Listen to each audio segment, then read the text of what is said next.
Good morning friends. Prabhakar Singh knowledge अड्डा में आपका स्वागत है। आज हम लोग एल्केन चैप्टर के बारे में पढ़ेंगे। यदि आपको हमारा कंटेंट पसंद आए तो प्लीज हमारे चैनल को सब्सक्राइब करें और वीडियो को लाइक करें। आज आपको एल्केन चैप्टर की संपूर्ण जानकारी मिल जाएगी। इसमें आप सूत्र लिखना, उनका नाम लिखना और सामान्य प्रश्न जो एल्केन से बनते हैं उनकी जानकारी आपको मिलेगी। आइए शुरू करते हैं वीडियो को। एल्केन, इनका सामान्य सूत्र क्या होता है? CnH2n और +2। इसका मतलब क्या है? जहां अगर हम n की वैल्यू पुट करके देखें, क्या लिखा है? CnH2n और +2। अगर हम n की वैल्यू को 1 लिख के देखें तो देखते हैं हमको क्या सूत्र मिलता है। C कितना हो जाएगा? 1 तो लिखते ही नहीं, ऐसे रिप्रेजेंट कर देते हैं। H पे आते हैं, 2n यानी 1 × 2 कितना हुआ? 2, और ये उसमें 2 प्लस करेंगे तो कितना हो गया? 4, यानी नंबर ऑफ हाइड्रोजन, यानी हाइड्रोजन कितने हो गए? 4।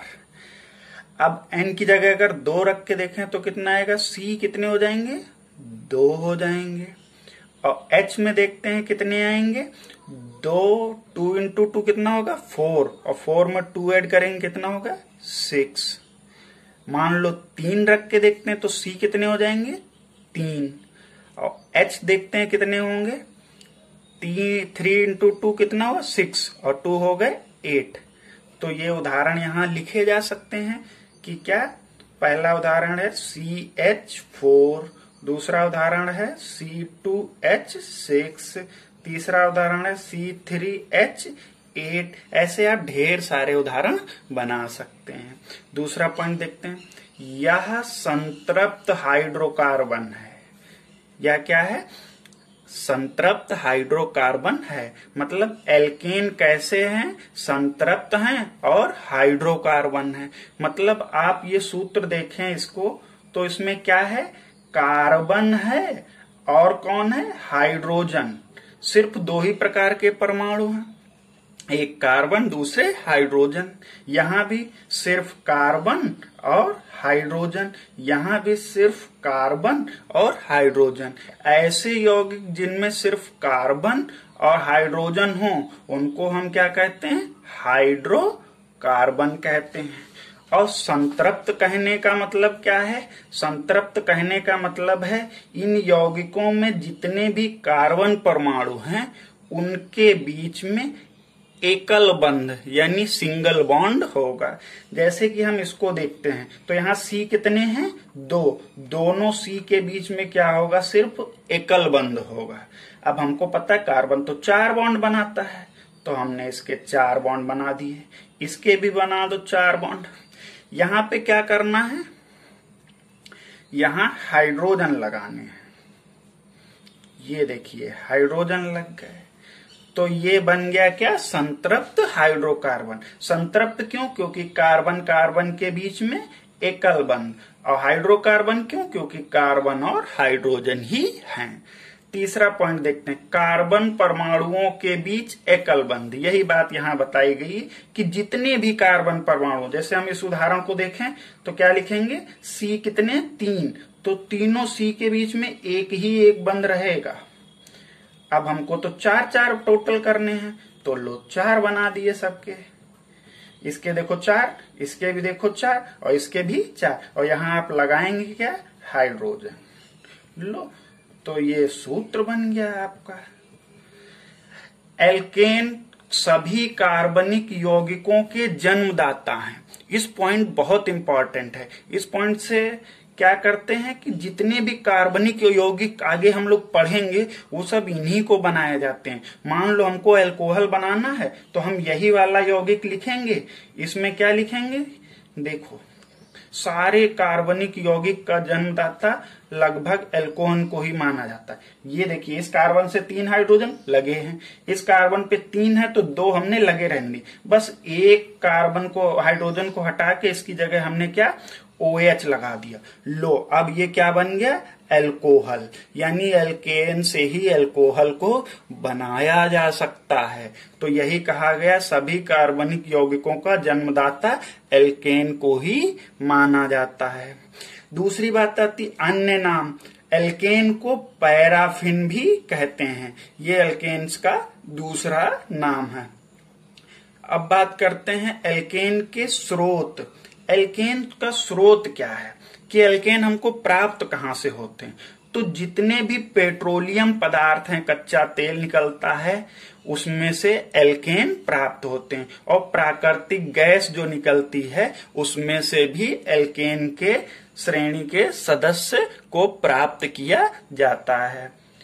अगला पॉइंट है बहुत कम रासायनिक अभिक्रियाशीलता। एल्केन बहुत ही स्थायी यौगिक होते हैं और सामान्यतः रासायनिक अभिक्रियाओं में भाग नहीं लेते, या फिर ये कहा जाए ये बहुत कम रासायनिक अभिक्रियाओं को प्रदर्शित करते हैं। आइए अब हम आपको दिखाते हैं कुछ एल्केन्स का नाम और उनका सूत्र कैसे लिखते हैं।